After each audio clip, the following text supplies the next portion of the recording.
It.org. Roughing It by Mark Twain. Chapter 20.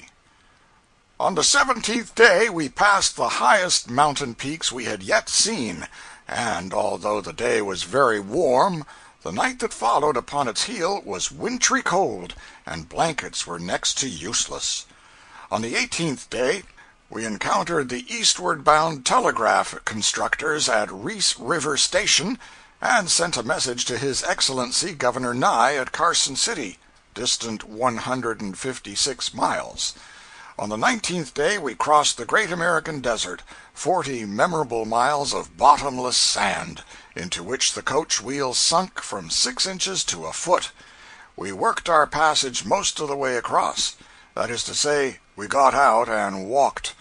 It was a dreary pull and a long and thirsty one, for we had no water.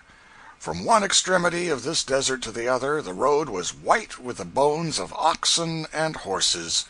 It would hardly be an exaggeration to say that we could have walked the 40 miles and set our feet on a bone at every step.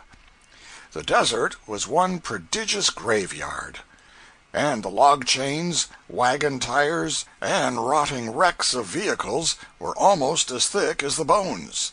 I think we saw log chains enough rusting there in the desert to reach across any state in the Union. Do not these relics suggest something of an idea of the fearful suffering and privation the early emigrants to California endured?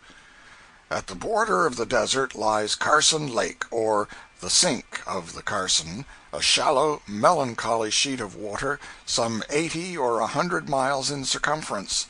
Carson River empties into it and is lost, sinks mysteriously into the earth, and never appears in the light of the sun again, for the lake has no outlet whatever.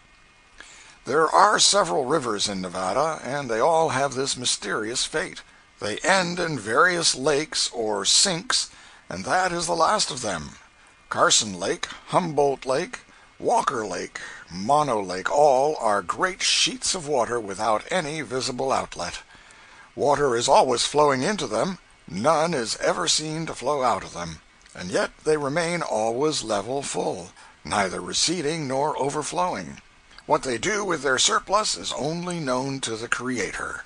On the western verge of the desert we halted a moment at Ragtown.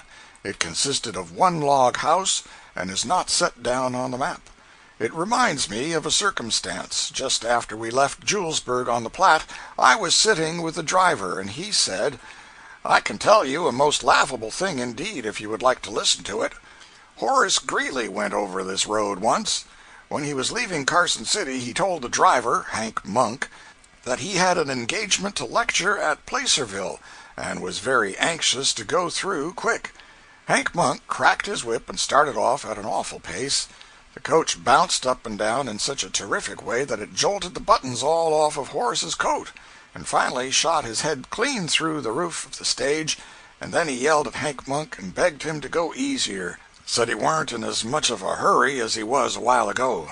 But Hank Monk said, 'Keep your seat, Horace, and I'll get you there on time.' And you bet you he did, too, what was left of him. A day or two after that we picked up a Denver man at the crossroads, and he told us a good deal about the country and the Gregory Diggins. He seemed a very entertaining person, and a man well posted in the affairs of Colorado.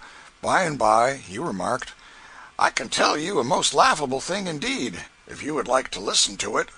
Horace Greeley went over this road once. When he was leaving Carson City, he told the driver, Hank Monk, that he had an engagement to lecture at Placerville, and was very anxious to go through quick. Hank Monk cracked his whip and started off at an awful pace. The coach bounced up and down in such a terrific way that it jolted the buttons all off of Horace's coat, and finally shot his head clean through the roof of the stage. And then he yelled at Hank Monk and begged him to go easier. Said he weren't in as much of a hurry as he was a while ago, but Hank Monk said, 'Keep your seat, Horace, and I'll get you there on time.' And you bet you he did, too, what was left of him. At Fort Bridger, some days after this, we took on board a cavalry sergeant, a very proper and soldierly person indeed. From no other man during the whole journey did we gather such a store of concise and well-arranged military information. It was surprising to find in the desolate wilds of our country a man so thoroughly acquainted with everything useful to know in his line of life, and yet of such inferior rank and unpretentious bearing. For as much as 3 hours we listened to him with unabated interest. Finally he got upon the subject of transcontinental travel, and presently said, "I can tell you a very laughable thing indeed, if you would like to listen to it. Horace Greeley went over this road once. When he was leaving Carson City he told the driver, Hank Monk, that he had an engagement to lecture at Placerville and was very anxious to go through quick. Hank Monk cracked his whip and started off at an awful pace. The coach bounced up and down in such a terrific way that it jolted the buttons all off of Horace's coat, and finally shot his head clean through the roof of the stage. And then he yelled at Hank Monk and begged him to go easier. Said he weren't in as much of a hurry as he was a while ago. But Hank Monk said, 'Keep your seat, Horace, and I'll get you there on time.' And you bet you he did, too, what was left of him.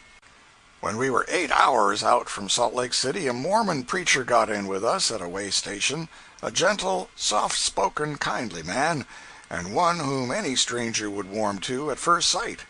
I can never forget the pathos that was in his voice as he told, in simple language, the story of his people's wanderings and unpitied sufferings. No pulpit eloquence was ever so moving and so beautiful as this outcast's picture of the first Mormon pilgrimage across the plains, struggling sorrowfully onward to the land of its banishment, and marking its desolate way with graves and watering it with tears. His words so wrought upon us that it was a relief to us all when the conversation drifted into a more cheerful channel and the natural features of the curious country we were in came under treatment. One matter after another was pleasantly discussed, and at length the stranger said, "I can tell you a most laughable thing indeed, if you would like to listen to it. Horace Greeley went over this road once. When he was leaving Carson City he told the driver, Hank Monk, that he had an engagement to lecture in Placerville, and was very anxious to go through quick. Hank Monk cracked his whip and started off at an awful pace. The coach bounced up and down in such a terrific way that it jolted the buttons all off of Horace's coat, and finally shot his head clean through the roof of the stage. And then he yelled at Hank Monk and begged him to go easier. Said he weren't in as much of a hurry as he was a while ago. But Hank Monk said, 'Keep your seat, Horace, and I'll get you there on time.' And you bet you he did, too, what was left of him. 10 miles out of Ragtown we found a poor wanderer who had lain down to die. He had walked as long as he could, but his limbs had failed him at last. Hunger and fatigue had conquered him. It would have been inhuman to leave him there. We paid his fare to Carson and lifted him into the coach. It was some little time before he showed any very decided signs of life, but by dint of chafing him and pouring brandy between his lips we finally brought him to a languid consciousness. Then we fed him a little, and by he seemed to comprehend the situation, and a grateful light softened his eye. We made his mail sack bed as comfortable as possible, and constructed a pillow for him with our coats. He seemed very thankful. Then he looked up in our faces and said in a feeble voice that had a tremble of honest emotion in it, 'Gentlemen, I know not who you are, but you have saved my life, and although I can never be able to repay you for it, I feel that I can at least make 1 hour of your long journey lighter. I take it you are strangers to this great thoroughfare, but I am entirely familiar with it. In this connection I can tell you a most laughable thing indeed, if you would like to listen to it. Horace Greeley,' I said impressively, 'suffering stranger, proceed at your peril. You see in me the melancholy wreck of a once stalwart and magnificent manhood. What has brought me to this? That thing which you are about to tell. Gradually but surely, that tiresome old anecdote has sapped my strength, undermined my constitution, withered my life. Pity my helplessness, spare me only just this once, and tell me about young George Washington and his little hatchet for a change.' We were saved, but not so the invalid. In trying to retain the anecdote in his system he strained himself and died in our arms. I am aware now that I ought not to have asked of the sturdiest citizen of all that region what I asked of that mere shadow of a man, for after 7 years' residence on the Pacific coast, I know that no passenger or driver on the Overland ever corked that anecdote in when a stranger was by, and survived. Within a period of 6 years I crossed and recrossed the Sierras between Nevada and California 13 times by stage, and listened to that deathless incident 481 or 82 times. I have the list somewhere. Drivers always told it, conductors told it, landlords told it, chance passengers told it, the very Chinamen and vagrant Indians recounted it. I have had the same driver tell it to me 2 or 3 times in the same afternoon. It has come to me in all multitude of tongues that babble bequeathed to earth, and flavored with whiskey, brandy, beer, cologne, sozodont, tobacco, garlic, onions, grasshoppers, everything that has a fragrance to it through all the long list of things that are gorged or guzzled by the sons of men. I never have smelt any anecdote as often as I have smelt that one. Never have smelt any anecdote that smelt so variegated as that one. And you never could learn to know it by its smell, because every time you thought you had learned the smell of it, it would turn up with a different smell. Bayard Taylor has written about this hoary anecdote. Richardson has published it. So have Jones, Smith, Johnson, Ross Brown, and every other correspondence-indicting being that ever set his foot upon the great overland road anywhere between Julesburg and San Francisco. And I have heard that it is in the Talmud. I have seen it in print in 9 different foreign languages, and I have been told that it is employed in the Inquisition in Rome. And I now learn with regret that it is going to be set to music. I do not think that such things are right. Stage-coaching on the Overland is no more, and stage drivers are a race defunct.